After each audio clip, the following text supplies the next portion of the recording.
No, I'm glad he did that because I was like, is he gumming cheese or he's gumming his beer? I wasn't too sure. So, oh my God, I don't know, you guys all laughed out, aren't you? No. No. Oh, I don't have nothing for you. Oh, yeah. I'm just happy to come down here. I came down here from Delmar. I'm doing the fair out there, so that's yeah. You didn't ask me what I was doing at the fair, so I ain't doing the fair. But I came out here, and the first thing I thought, I was like, hey man, I saw some cars on the freeway. I saw a smart car on the freeway. Doesn't belong on the freeway. If I ever see a smart car on the freeway again, I want to see a little minivan put up next to it, just slide the door open. Stop playing that traffic. You don't belong out there with the real cars. I'd love to see that. I did a show in Dallas. I thought I saw a smart car with tinted windows till the black guy got out.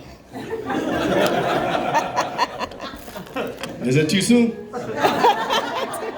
I said that joke, and the white dude after the show said that wasn't funny. What if he was white? I said, well, if he was white and it was nighttime, I'd be, hey, you got your dome light on. Then he had the nerve to ask me, he's like, well, what if the dude was Mexican? I'm like, dude, you know he stole that car. God, you guys laugh, man.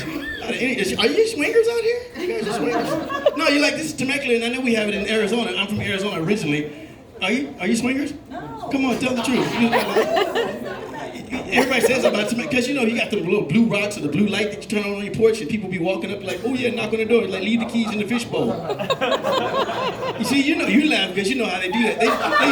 She laughing because that's like, yeah, you'd be looking at me feeling the emblem, like, is that a Bentley or is that like a Honda Civic? I'm not gonna get in the car. That's how you pick your guys out here. Because they have it in Anthem, Arizona, the #1 place basically where they swing in Anthem. So I just didn't know what you guys do out here in Temecula other than drink wine. We drink wine. Yeah, you looking at me like I'm a caddy. They do that in Arizona too. Yeah, but you looking at me like I'm a caddy right now. I don't think that's cool. He look like he's strong. He can carry a couple of bags. No, I'm not. No, dude. No, I'm just saying. I see you guys and like, okay, so what do they do out here in Temecula? Just drink wine and nothing else. That's it. We drink wine. But where do the other people go? Where do white people go? See, a black guy gets on stage, white people leave. Why? You gonna check on your car, see if it's still out there?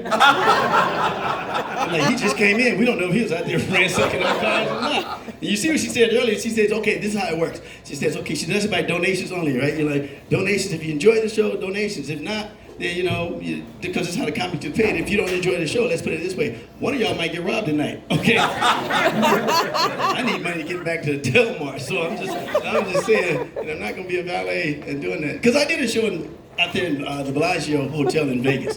And the thing is about that's where I learned to dress. I usually wear like a black tie, black suit, and that's what I had on. I walked out after doing the show, I got paid $3,500 for a half-an-hour show. I walk outside, this dude pulls up in an SUV, gets out the car, and hands me the keys. See, some people go, oh, that's sad. No, but my mom said it's not theft if it's given to you. I won't park it, it just won't be in this lot when you get back. That's all I'm saying.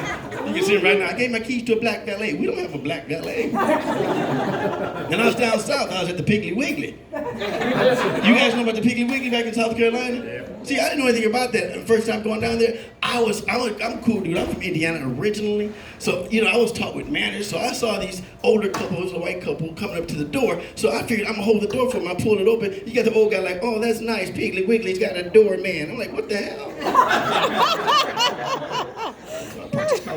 And everybody's got this thing about, doing certain things like, I like to just keep it real. I'm not PC. I'm not gonna be I'm not that person. Whatever I say, you might get offended by it. I'm sorry about it. Get over it. We move on. That's how we work, right? Yeah. All right. You guys been laughing at everything else, so I'm just So other than me being clean, I still have things to say. So you might like this might be like a riot before the night's over because there's two black people. There's one back there. And are you black? I'm just checking. I want to make sure. All right. See.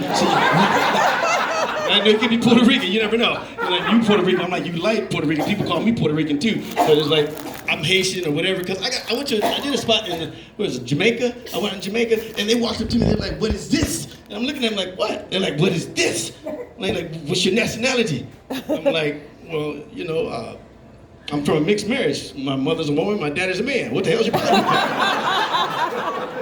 What is this? That's why I said it. It was great. I know that. But that's why we got one black back here. You got the back door. You got the other door, right? So we got them all. So I'm gonna get some money before I get up out of here.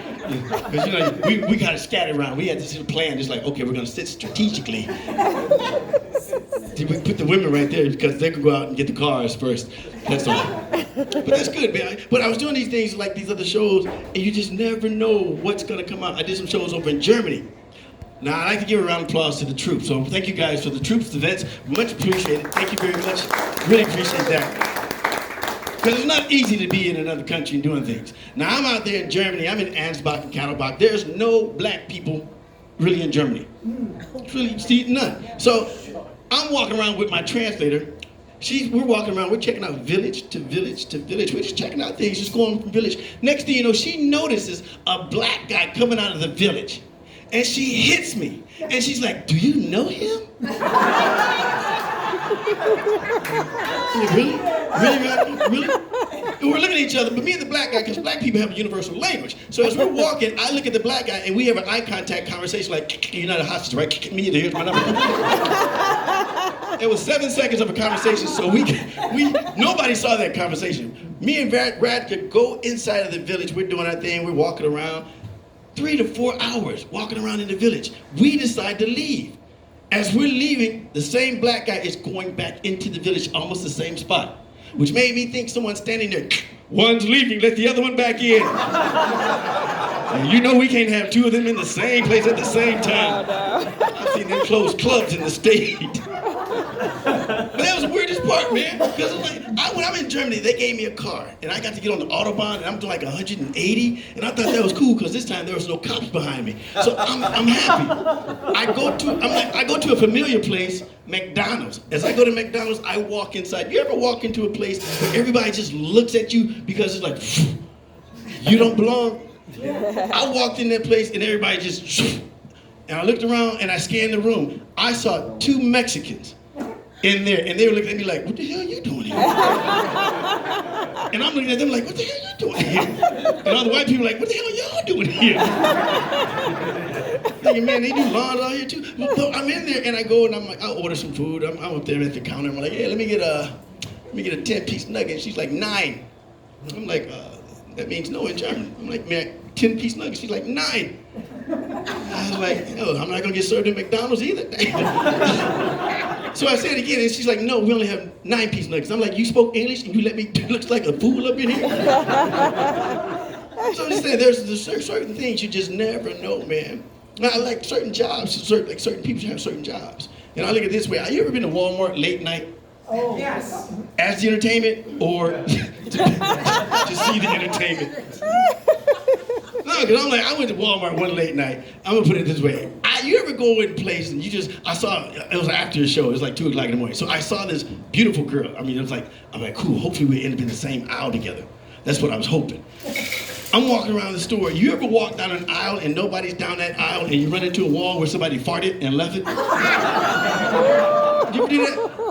You just be walking, I'm walking my cart, and all of a sudden I hit it. Pow! I'm like, oh, damn, what the hell? I'm looking around like, who? Like somebody should be standing there like, that was me, dude. I'm sorry. But I'm standing there and I hit that wall and I started thinking to myself, man, I still need an item. What if I could hold my breath long enough to go in there, grab that item? Then that second voice kicked in, but you don't know how thick that wall is. So I figured I'm just gonna go ahead and leave. As I turn around to leave, the lady's finally coming down the aisle. And I'm looking at her and I'm looking at this fart wall thinking, oh my God, she's gonna think I did this. So I grabbed the cart, ran and put it in front of her to slow her down, hoping this would disperse by the time she got to it, right? But she had that 2 o'clock morning look in her face like, if you don't get out the way, I get the manager on you. So I grabbed my cart, I started running toward the end of the aisle. Right when I got to the end, I turned and I looked back and she hit the wall like, oh my God! I was like, it's the burritos! And I just left the store. Because there's no way I was gonna stand up there at the end of the counter and she walked up, she just look at you like, you nasty, you just nasty. But I'm saying there's certain jobs, like Walmart, they had a greeter.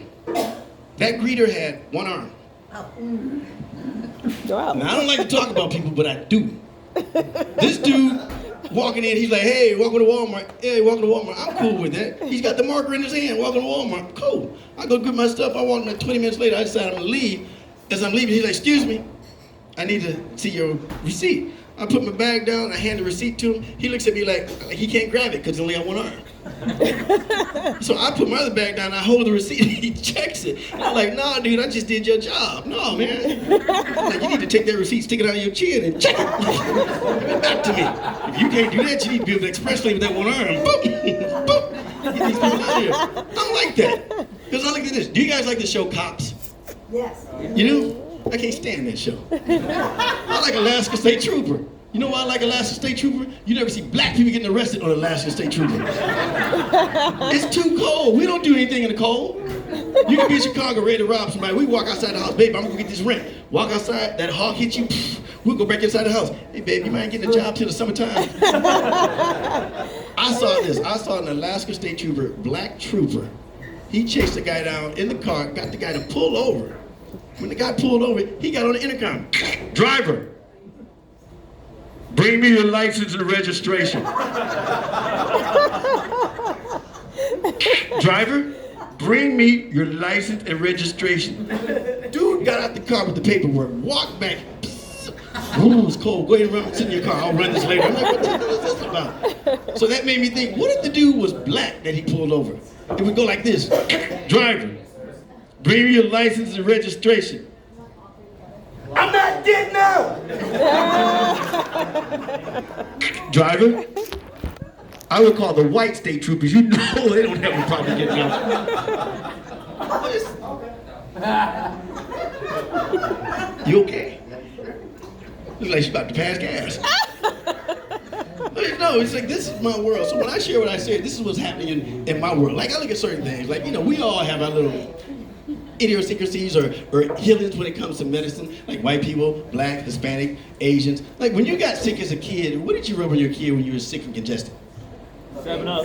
7-Up? What the hell? You said 7-Up. Over here. You said 7-Up. That's what you rub? That's what you rub on your kid? Oh, rub. Oh, I thought you said. Oh, rub? No. My bad. You just feeling on your kid. That's just wrong. It's like, you're like, I'll keep listening. oh no, what did you say? What did you say? What did you I thought I said what do you what? give your kid? Oh no, I said when he got sick or congested. Not Yeah. My mom just gave me some 7-Up. Be like, get over it. Is that how white privilege works? No, ginger brandy. Ginger brandy? Ginger See, brandy? okay, I can see the brandy Well, thing. that's like a hot toddy. Well, that's like you got a sore throat. See, like kids be drinking early, don't you? Yeah. A hot toddy? No, because I'm looking at, I think people they do like, you know, Vicks or something like that. Vicks Vapor Rub. I see that, you know, but my mother, she never did that with Vicks. Dr. Pepper. Some of y'all not getting out enough. I'm just saying. That's not, no, this is what, my mom to this day, this is what she still does. She rubs kerosene. Nobody knows about that? I remember that. Kid, you know about, my mom, she would heat kerosene on the stove, bring it into the room and rub it all over me and my brother's chest. Then, to get to the next point, she would go put some sugar in a spoon and put drops of kerosene in the sugar. And we would ingest that. Wow. Yes. So I told my brother, you know, when I said, man, I think mom trying to kill us. Mom got that hearing though, because the next night she put candles by all the windows in the house. And I told my brother, you go first. I'll answer the question for you white people. We don't smell like chicken when we on fire, so you know y'all wanted to ask somebody. She still does that. She has a 55-gallon barrel of kerosene in the backyard, and that's what she would actually rub on us to this point. Yes, and I'm like, she started this when we were 9 years old, and we were white.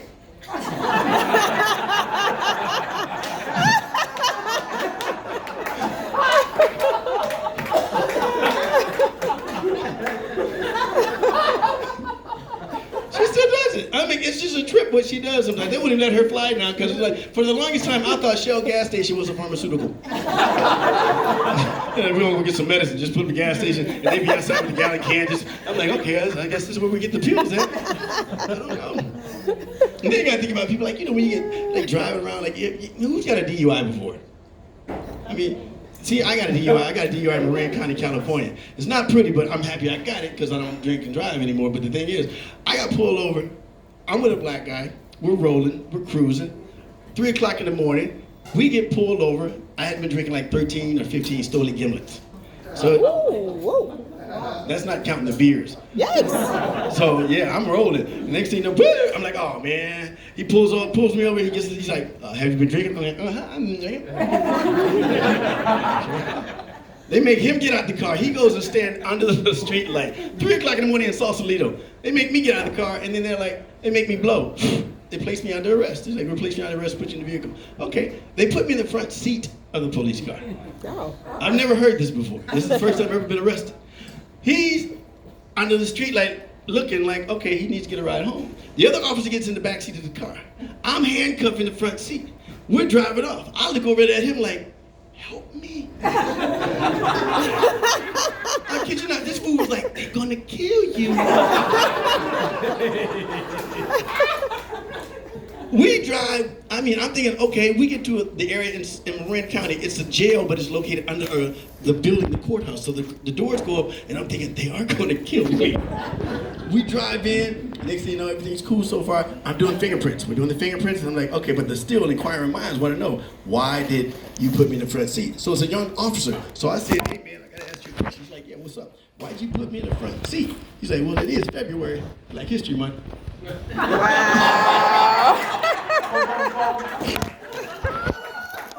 I'm still alive, okay? That's all I'm saying.